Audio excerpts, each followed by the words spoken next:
Samantala, voter registration para sa 2025 midterm elections umarangkada na ngayong araw. Ang mga dapat tandaan ng mga magpaparehistro alamin sa sentro ng balita ni Ryan Desiges. Maaga pa lang kanina dinagsana ang Commission on Elections o COMELEC sa Intramuros, Maynila. Ngayon kasi, ang unang araw ng voter registration para sa May 2025 national at local elections. Isa sa mga naunang pumila ang 70 years old na si Manuel na hindi alinta ng biyahe, makapila lang ng maaga. Excited na may halong kaba daw ang kanyang nararamdaman dahil ito ang unang pagkakataon na siya ay magpaparehistro para makaboto sa nalalapit na halalan. Sabi sa akin, para kang ay meron kang sa senior citizen na pension.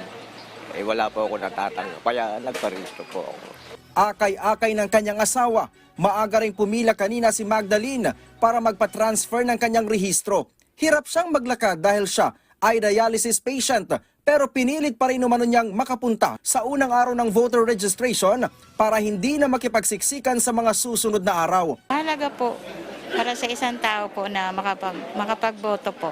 Inaasahan ng COMELEC na aabot sa 3 milyon ang magpaparehistro para makaboto sa susunod na halalan. Nasa 170 malls din sa buong bansa ang makikilahok sa Register Anywhere project.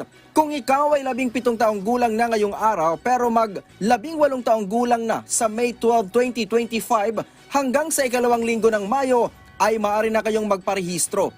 Maaari din gamitin sa pagpaparehistro ang school ID o di naman kaya ay library card basta ito ay merong pangalan at pirma. Bukod sa school ID, maaari din gamitin ng mga nais magparehistro ang national ID, postal ID, PWD ID at iba pa. Nagpaalala naman ang poll body na isang election offense at may parusang pagkakakulong ng 1 hanggang 3 taon ang double at multiple registration. Kung intentional, talagang sinadya, nag-disguise pa, nagsuot pa ng kung ano-anong mga para mag-appear na different person siya. There will be a case filed against those persons, and this is a warning to all na intentional nagparehistro ng 2 or higit pa, na huwag nilang paglaruan ang registration natin, huwag nilang paglaruan ang Commission on Elections because we are bent on going after those who filed multiple registrations intentionally.